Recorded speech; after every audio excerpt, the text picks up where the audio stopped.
Now we're going to be creating a split form. We've seen these types of forms before when we created a form with a related table.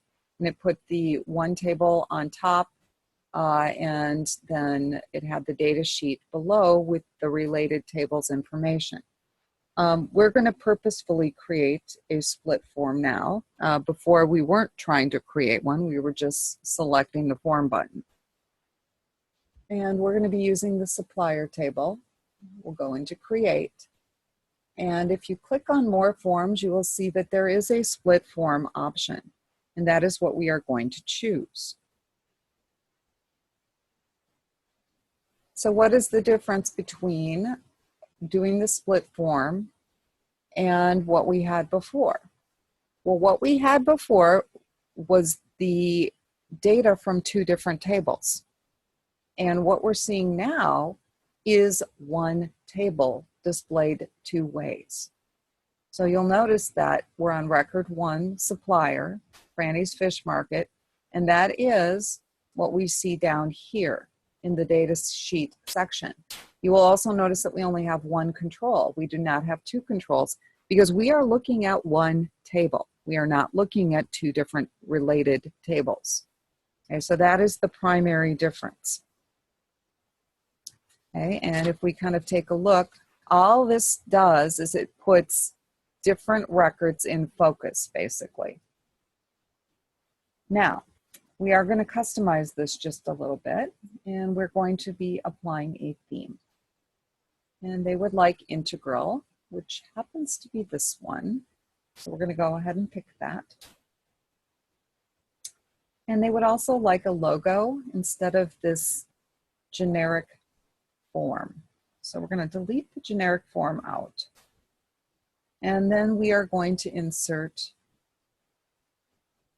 our own logo. And they want the Cityscape logo. And that should be in your AL1 C5 folder.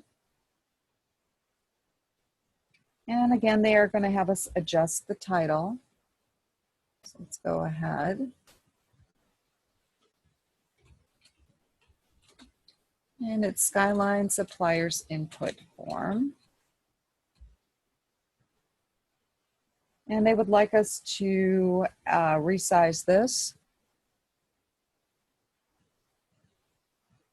so that the end, oops, let me see, let me edit this a little bit since I did a capital O there. I'm going to resize this so it's not too big. They would also like us to resize these text box controls because they are quite large.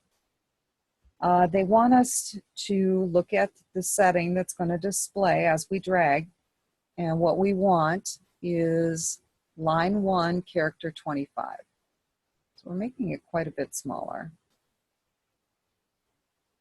And again, if you click on that edge, okay, you can see how I did it at 25, and when I clicked, I must have moved because it's 26. I'm just going to go over to 25, double check, make sure I have it right.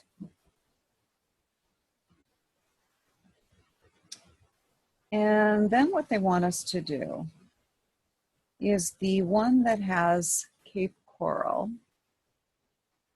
Let me go back up to number 1. They would like us to click the text box control that contains the city.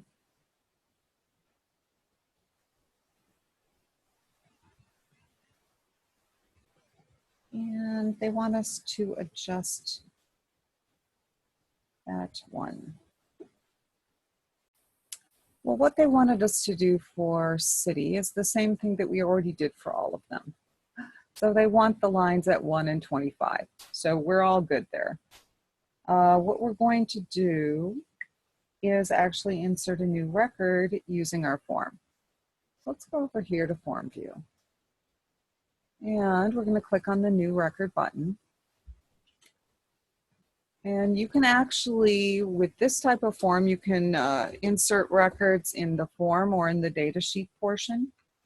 It's the same things. So whatever appeals to you the most.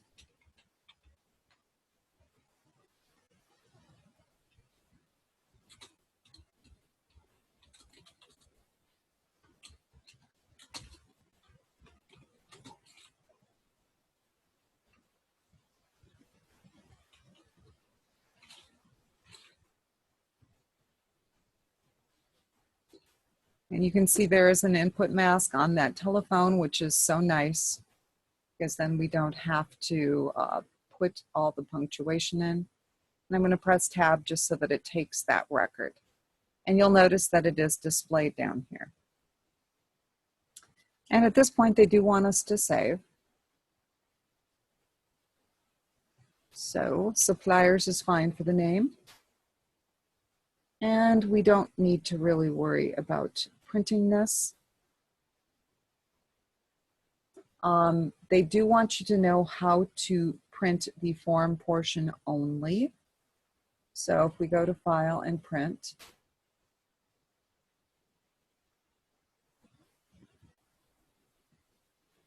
from this print box, you do need to go into Setup. And then you can see that by default, it's going to do the data sheet. And if you only want the form, you have to select that. Okay. And then you go back and you would send it to the printer, which I am not going to do. Okay. If you're only going to print the form portion, it does make sense to also turn on selected record. But I'm going to cancel out of here, and then we can close this. Yep, I'll save my changes.